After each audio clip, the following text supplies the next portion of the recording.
નમસ્કાર ગુજરાત. આજે આપણે જોશું 26 જૂન 2024નું મોસ્ટ ઇમ્પોર્ટન્ટ કરંટ અફેર. તે પહેલાં ખાસ કરીને ચેનલ ઉપર નવા હોય તો ચેનલને સબસ્ક્રાઈબ કરી લેવી. તો ચલીએ આજનો ક્લાસ શરૂ કરીએ. તો તાજેતરમાં ડિપ્લોમસીમાં આંતરરાષ્ટ્રીય મહિલા દિવસ ક્યારે ઉજવવામાં આવ્યો? તો 24 જૂનના રોજ આ દિવસ ઉજવવામાં આવે છે, જે મહિલાઓનો એક દિવસ છે. તો તાજેતરમાં ડિપ્લોમસી, જેને તો કે કૂટનીતિમાં મહિલાઓ કહેવામાં આવે છે, અને આંતરરાષ્ટ્રીય મહિલા દિવસ 24 જૂને ઉજવવામાં આવ્યો. જેની વાત કરીએ તો ગુજરાતીમાં તેને તો કે મુત્સદ્દીગીરીનો અને નિર્ણય લેવાના ક્ષેત્રમાં નોંધપાત્ર મહિલાઓનો દિવસ કહેવામાં આવે છે, જે તો કે મહિલાઓના સન્માન કરવા અને ઓળખવાનો દિવસ છે. અને થીમ તો કે ઇન્સ્પાયર ઇન્ક્લુઝન્સ છે. તો ખાસ કરીને થીમ યાદ રાખવી અને દિવસ તો કે 24 જૂને ઉજવવામાં આવે છે. ત્યારબાદ મહિલાઓને લગતા તમામ દિવસો જોઈ લઈએ. તો કે આંતરરાષ્ટ્રીય મહિલા દિવસ તો કે 8 માર્ચે ઉજવવામાં આવે છે, જ્યારે રાષ્ટ્રીય મહિલા દિવસ તો કે 13 ફેબ્રુઆરીએ ઉજવવામાં આવે છે. અને ગ્રામીણ મહિલા આંતરરાષ્ટ્રીય દિવસ 15 ઓક્ટોબરે, આંતરરાષ્ટ્રીય ગ્રામીણ મહિલા દિવસ 11 ફેબ્રુઆરીએ, જ્યારે વિજ્ઞાનમાં મહિલાઓ અને છોકરીઓનો આંતરરાષ્ટ્રીય મહિલા ન્યાયાધીશનો દિવસ 10 માસે ઉજવવામાં આવે છે. તો આ બધી મહિલાને લગતા દિવસો યાદ રાખવા તમારે. ત્યારબાદ જૂન મહિનાના દિવસો જોઈ લઈએ. તો કે 1 જૂન તો કે વિશ્વ દૂધ દિવસ, 2 જૂન તો કે તેલંગાણાનો સ્થાપના દિવસ, 3 જૂનની વાત કરીએ તો વિશ્વ સાયકલ દિવસ, 5 જૂનની વાત કરીએ તો વિશ્વ પર્યાવરણ દિવસ, 7 જૂનની વાત કરીએ તો વિશ્વ ખાદ્ય સુરક્ષા દિવસ, 8 જૂને તો કે વિશ્વ મહાસાગરીય દિવસ, 8 જૂને બીજો દિવસ તો કે વિશ્વ મગજની ગાંઠનો દિવસ, 9 જૂને તો કે આંતરરાષ્ટ્રીય અલ્કાવાઇન દિવસ અને વિશ્વ માન્યતા દિવસ ઉજવવામાં આવે છે. 11 જૂનની વાત કરીએ તો આંતરરાષ્ટ્રીય રમતગમત દિવસ, 12 જૂનની વાત કરીએ તો બાળ મજૂરી વિરુદ્ધ વિશ્વનો દિવસ ઉજવાય છે. 13 જૂને તો કે આંતરરાષ્ટ્રીય આલ્બિનિઝમ જાગૃતિ દિવસ ઉજવાય છે. 14 જૂને તો કે વિશ્વ રક્તદાતા દિવસ, 15 જૂનની વાત કરીએ તો વર્લ્ડ એલ્ડર એબ્યુઝ જાગૃતિ દિવસ, 15 જૂને બીજો દિવસ તો કે વિશ્વ પવન દિવસ પણ ઉજવવામાં આવે છે. 16 જૂનની વાત કરીએ તો આંતરરાષ્ટ્રીય કૌટુંબિક રેમેન્સ દિવસ ઉજવવામાં આવે છે. 17 જૂન તો કે રણ અને દુષ્કાળ સામે લડવાનો વિશ્વનો દિવસ. 19 જૂનની વાત કરીએ તો વિશ્વ સિકલ સેલ અને એનિમિયા દિવસ ઉજવાય છે. 20 જૂને તો કે વિશ્વ શરણાર્થી દિવસ ઉજવાય છે, જ્યારે 21 જૂને તો કે આંતરરાષ્ટ્રીય યોગ દિવસ અને વિશ્વ સંગીત દિવસ અને વિશ્વ હાઇડ્રોગ્રાફી દિવસ ઉજવવામાં આવે છે. યોગ દિવસ કેટલામાં હતો તે તમારે કોમેન્ટ કરવાની છે. 23 જૂનની વાત કરીએ તો સંયુક્ત રાષ્ટ્ર જાહેર સેવા દિવસ ઉજવવામાં આવે છે. ત્યારબાદ તો કે તાજેતરમાં 53મી જીએસટી કાઉન્સિલની બેઠકમાં દૂધના ડબ્બા પર કેટલા ટકા જીએસટી લાગુ કરવામાં આવ્યો છે? તો 5% જીએસટી લાગુ કરવામાં આવ્યો છે દૂધના ડબ્બા ઉપર. તો તાજેતરમાં 53મી જીએસટી કાઉન્સિલની બેઠક આયોજન થયું હતું. ક્યાં? તો કે નવી દિલ્હી ખાતે. જે દૂધના ડબ્બા ઉપર 5% જીએસટી લાગુ કરવામાં આવ્યો છે, અને એરક્રાફ્ટ ભાગો પર સમાન જીએસટી કરી નાખ્યો છે 5%. જ્યારે જીએસટી દૂધના ડબ્બા ઉપર લાગુ થશે, અને દૂધના ડબ્બા ઉપર જે સ્ટીલ, આયર્ન અને એલ્યુમિનિયમના બનેલા હોય તેના ઉપર 12% દર લાગુ પડશે, અને સામાન્ય ડબ્બા ઉપર 5%. જ્યારે કાગળના ઉત્પાદન પર જીએસટી 18%થી ઘટાડી અને 12% કર્યો છે. જ્યારે સૌર કુકર પર જીએસટી દર તો કે બધા સૌર કુકર પર 12% જીએસટી સમાન લાગુ કરી દીધો. ત્યાર પછી તો કે સિંગલ હોય કે ડબલ એનર્જીના સ્ત્રોત પર પોલ્ટ્રી મશીન પર જીએસટી દર 12% લાગુ કર્યો છે. તો આ નવા જીએસટીના ફેરફારો ખાસ કરીને યાદ રાખવા. ત્યારબાદ જીએસટીની સંપૂર્ણ માહિતી લઈ લઈએ. તો જીએસટીનું ફૂલ ફોર્મ શું થાય છે? તો કે ગુડ એન્ડ સર્વિસ ટેક્સ થાય છે. તે લાગુ તો કે જીએસટી લાગુ કરનાર પ્રથમ દેશ તો કે ફ્રાન્સ હતો. જ્યારે બંધારણમાં સુધારો જે હેઠળ ભારતમાં જીએસટી પસાર કરવામાં આવ્યો હતો તો 122મો હતો. અને ભારતમાં જીએસટી પસાર કરનાર પ્રથમ રાજ્ય તો કે આસામ હતું. અને ભારતનો જીએસટી કયા દેશના મોડલ ઉપર આધારિત છે? તો કેનેડા ઉપર. જ્યારે ભારતમાં તો કે 1 જુલાઈ 2017થી જીએસટી અમલમાં આવ્યો હતો, અને વિજય કેલકર સમિતિની ભલામણથી ભારતમાં જીએસટી લાગુ કરવામાં આવ્યો હતો. અને જીએસટી બિલનો પ્રથમ મુદ્દો તૈયાર કરનાર સમિતિના અધ્યક્ષ કોણ હતા? તો આના અધ્યક્ષ તરીકે અસીન દાસ ગુપ્તા હતા. અને કેટલા પ્રકારના જીએસટી દરો આપણે હાલ છે? તો કે 0%, 5%, 12%, 18% અને 28%, 5 પ્રકારના જીએસટી દરો આપણે હાલ લાગુ છે. અને જીએસટી નોંધણી નંબર કેટલા અંકોનો હોય છે? તો કે 15 અંકોનો હોય છે. જ્યારે જીએસટી કાઉન્સિલના અધ્યક્ષ તરીકે કોણ હોય? તો કે નાણામંત્રી હોય. હાલ તો કે નિર્મલા સીતારમણ છે. જ્યારે પણજી, ગોવામાં નેશનલ કસ્ટમ અને જીએસટી મ્યુઝિયમનું ઉદ્ઘાટન કરવામાં આવ્યું હતું. તો ખાસ કરીને આ મ્યુઝિયમ વિશે અને જીએસટી વિશે યાદ રાખવું. જ્યારે જીએસટી બંધારણમાં કયું સ્થાન એટલે કે કયો આર્ટિકલમાં જીએસટીનો ઉલ્લેખ કરેલો છે તે પણ તમારે કોમેન્ટ કરવાનું છે. ત્યારબાદ તાજેતરમાં જ સૌથી દૂરના તારાઓના વિસ્ફોટનો અભ્યાસ કરવા માટે ચીન કયા દેશ સાથે મળી અને ઉપગ્રહ લોન્ચ કર્યો છે? તો ચીને ફ્રાન્સ સાથે મળી અને એક ઉપગ્રહ લોન્ચ કર્યો છે, જેનું નામ તો કે સ્પેસ વેરિયેબલ ઓબ્જેક્ટ મોનિટરી છે. તો તાજેતરમાં સૌથી દૂરના તારાઓના વિસ્ફોટના અભ્યાસ કરવા માટે ચીન અને ફ્રાન્સ બંને દેશો મળી અને એક ઉપગ્રહ લોન્ચ કર્યો છે, જે લોન્ચ તો કે માર્સ 2C રોકેટથી કર્યો છે. જ્યારે ચાઇનાની વાત કરીએ તો કેપિટલ બેઇઝિંગમાં છે અને બેઇઝિંગમાં 2-3 સંસ્થાઓના હેડક્વાર્ટર આવેલા છે. તો કઈ તે તમારે કોમેન્ટ કરવાનું છે. જ્યારે ચલણ તો કે રેમિંગબલ છે અને રાષ્ટ્રપતિ તરીકે શી જિનપિંગ છે. તો ખાસ કરીને એટલું યાદ રાખવું આ નવો ઉપગ્રહ લોન્ચ કર્યો એના વિશે. બાદની વાત કરીએ તો ભારતનો પ્રથમ ભૂગર્ભ કોલ ગેસિફિકેશન પ્રોજેક્ટ તાજેતરમાં ક્યાં હાથ ધરવામાં આવ્યો છે? તો ઝારખંડમાં હાથ ધરવામાં આવ્યો છે અને પ્રથમ છે. તો ભારતનો પ્રથમ ભૂગર્ભ એટલે કે અંડરગ્રાઉન્ડ કોલ ગેસિફિકેશન પ્રોજેક્ટ તાજેતરમાં ઝારખંડમાં શરૂ કરવામાં આવ્યો છે. આ પ્રોજેક્ટ કે કોલસા મંત્રાલયે ઝારખંડના જામતારા જિલ્લાના કાસ્તા કોલ બ્લોકમાં ભૂગર્ભ કોલ ગેસિફિકેશન માટે ભારતનો પ્રથમ પાયલોટ પ્રોજેક્ટ શરૂ કરવાની જાહેરાત કરી છે.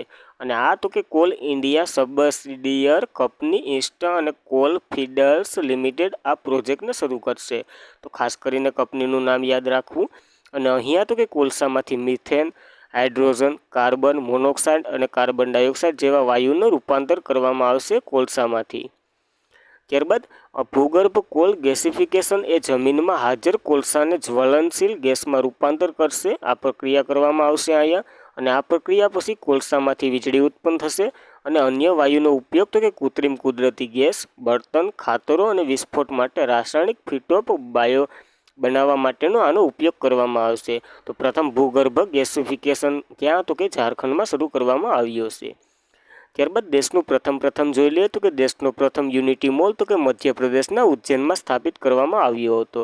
અને ભારતનું પ્રથમ એગ્રીકલ્ચર ડેટા એક્સચેન્જ તો કે હૈદરાબાદ ખાતે. જ્યારે ઓનલાઈન ગેમિંગ ભારતમાં પ્રથમ સેન્ટ ઓફ એક્સચેન્જની સ્થાપના તો કે શિલોંગમાં થઈ હતી. અને ભારતનું પ્રથમ ગીધ સંવર્ધન અને સંરક્ષણ કેન્દ્ર તો કે યુપીમાં સ્થાપિત કરવામાં આવ્યું હતું, ખાસ કરીને મહારાજગંજ જિલ્લામાં. આનું કરંટ અફેર આપણે જોયું હતું, હાલ સ્થાપિત થઈ ગયું, એનું ઉદ્ઘાટન પણ થઈ ગયું. ત્યારબાદ ભારતમાં પ્રથમ વખત ભયંકર હિમાલય ગીધનું સફળ સંવર્ધન તો કે આસામમાં થયું હતું. અને યુપીનું ક્યુ શહેર જે વેક્યુમ આધારિત સેવર સિસ્ટમ સ્થાપિત કરનાર પ્રથમ શહેર બન્યું હતું તો કે આગ્રા. જ્યારે વર્લ્ડ સિટેજ કલ્ચર ફોરમમાં જોડાનાર પ્રથમ ભારતનું શહેર તો કે બેંગ્લુર બન્યું હતું. અને ઓડિશામાં ભારતની સૌથી મોટી પ્રાકૃતિક કમાન્ડ ક્યાં મળી આવી હતી તો કે ઓડિશામાંથી. જ્યારે પટના મ્યુઝિયમ કોર્પોરેશન સબમરીનનો ઉપયોગ કરનાર પ્રથમ મ્યુઝિયમ કોર્પોરેશન બન્યું હતું. અને ગાઝિયાબાદ ગ્રીન બોન્ડ જારી કરનાર પ્રથમ મ્યુઝિયમ કોર્પોરેશન બન્યું હતું. તો ખાસ કરીને આ ભારતનું પ્રથમ યાદ રાખવું. ત્યારબાદ તાજેતરમાં જ અબુબાસી મેળાનું આયોજન ક્યાં કરવામાં આવ્યું હતું તો કે આ મેળો આસામમાં યોજાઈ ગયો છે. અબુબાસી મેળાને તો કે બીજા નામે ઓળખવામાં આવે છે, તાંત્રિક વિદ્યાનો સૌથી મોટો મેળો કહેવામાં આવે છે આ મેળો. તો અબુબાસી મેળો તો કે આસામમાં યોજાય છે. જ્યારે બીજા મેળાઓ અથવા તો ફેસ્ટિવલો જોઈ લઈએ તો આંતરરાષ્ટ્રીય સૂરજકુંજ મેળો તો કે હરિયાણા ફરીદાબાદમાં. જ્યારે સરસ મેળાની વાત કરીએ તો જમ્મુ કાશ્મીરમાં. ગંગાસાગર મેળો તો કે પશ્ચિમ બંગાળમાં યોજાય છે. માધી મેળો તો કે પંજાબમાં યોજાય છે. માઘ મેળો પ્રયાગરાજ ખાતે યોજાય. શીગા મેળો તો કે પંજાબમાં યોજાય છે. અને સરસ આજીવિકા મેળો 2023નો તો કે ગુરુગ્રામ હરિયાણામાં યોજાયો હતો. ત્યારબાદ વાત કરીએ તો લકી ફેર તો કે રાજસ્થાનના સિકલમાં. ગોલ મેળો તો કે જગન્નાથ મંદિર ઉધમપુર જમ્મુ કાશ્મીરમાં. અને ઓરેન્જ ફેસ્ટિવલ તો કે નાગાલેન્ડમાં. જ્યારે શ્રાવણી મેળો તો કે દેવધર ઝારખંડમાં. જ્યારે એશિયાનો સૌથી મોટો ઇન્ટરનેશનલ ફૂડ એન્ડ હોસ્પિટાલિટી ફેર તો કે નવી દિલ્હી ખાતે યોજાયો હતો. જ્યારે હેમિસ ગોપા ફેર તો કે લદ્દાખમાં. જ્યારે અબુસી ફેર તો કે આસામમાં. ફેર એટલે મેળો થાય છે, એ ખાસ યાદ રહેવું જોઈએ. ત્યારબાદ મેદાનમાં જાત્રા મેળો તો કે તેલંગાણામાં. જે કુંભ પછી સૌથી મોટો બીજો મેળો છે. જ્યારે કુંભ મેળો તો કે હરિદ્વાર, પ્રયાગરાજ અને ઉજ્જૈન, નાસિક વગેરેમાં યોજાય છે. કેટલા વર્ષે યોજાય છે અને આ હરિદ્વાર, પ્રયાગરાજ અને ઉજ્જૈન, નાસિક વગેરે કઈ નદી કિનારે આવેલા છે તે તમારે કોમેન્ટ કરવાનું છે. ત્યારબાદ પુષ્કળ મેળો તો કે રાજસ્થાનમાં. અને નોટસંડી મેળો તો કે મેરઠ ખાતે ભરાય છે. જ્યારે સોનપુર મેળો જે સૌથી મોટો પશુ મેળો તરીકે ઓળખવામાં આવે છે, જે બિહારમાં યોજાય છે. તો ખાસ કરીને યાદ રાખવા આ મેળા.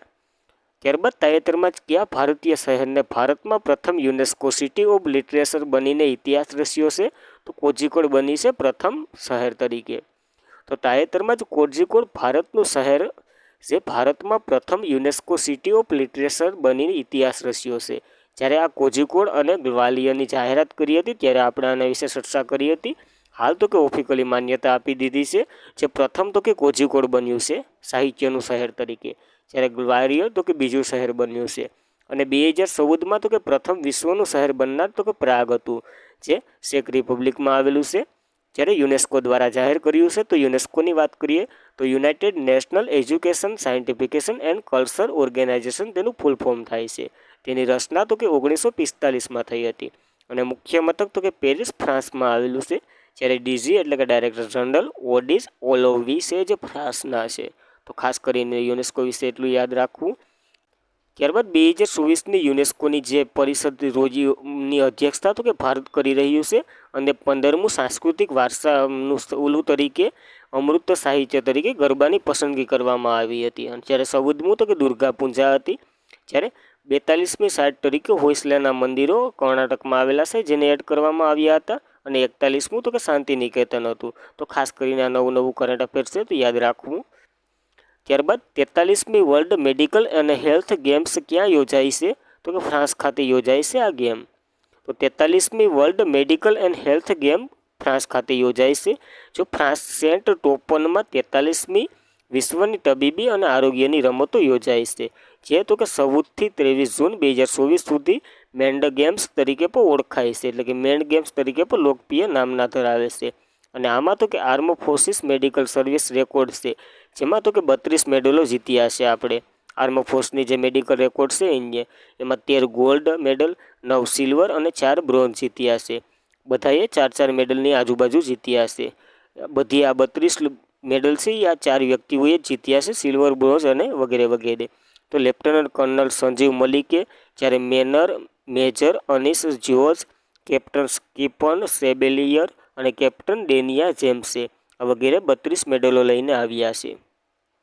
ત્યારબાદ શસ્ત્ર દળોના તબીબી સેવાઓની વાત કરીએ તો વિશે ભારત સરકારે શસ્ત્ર દળોના તબીબી સેવાઓ અને સંશોધન એકીકરણ પર ડૉક્ટર BBC 1948 અમલીકરણ છે. જ્યારે શસ્ત્ર દળોના મહાનિર્દેશક અને તબીબી સેવાના ઓલા તરીકે લેફ્ટનન્ટ જનરલ દલજીત સિંહ છે કાર્ય કરે છે. તો ખાસ કરીને આ 2 પોઈન્ટ પર યાદ રાખવા ઓલા વિશે.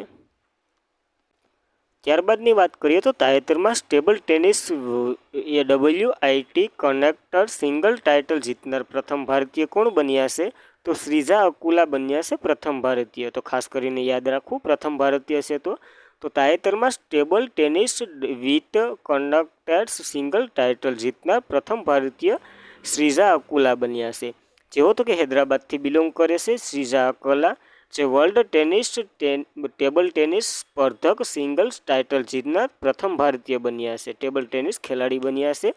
અને શ્રીજા અકાલાએ વર્લ્ડ ટેડ કનેક્ટર્સ લાંગોસ 2024 સ્પર્ધામાં મહિલા સિંગલ્સ અને ડબલ બંનેનો ટાઇટલ જીત્યું હતું.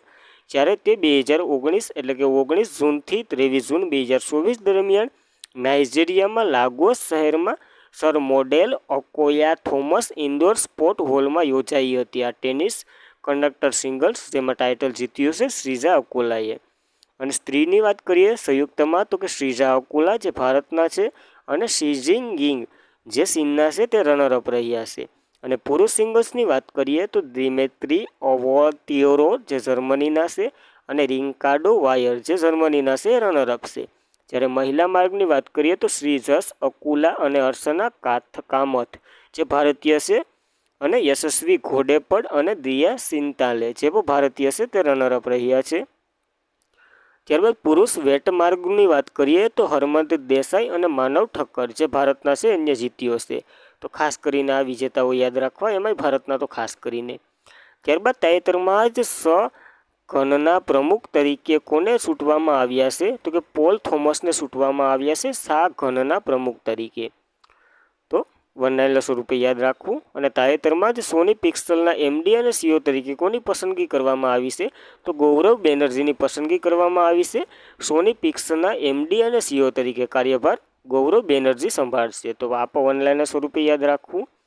તો આજના માટે એટલું. Thank you for watching this video. જય હિન્દ, જય ભારત. વિડીયો પસંદ આવે તો લાઇક, શેર અને સબસ્ક્રાઈબ.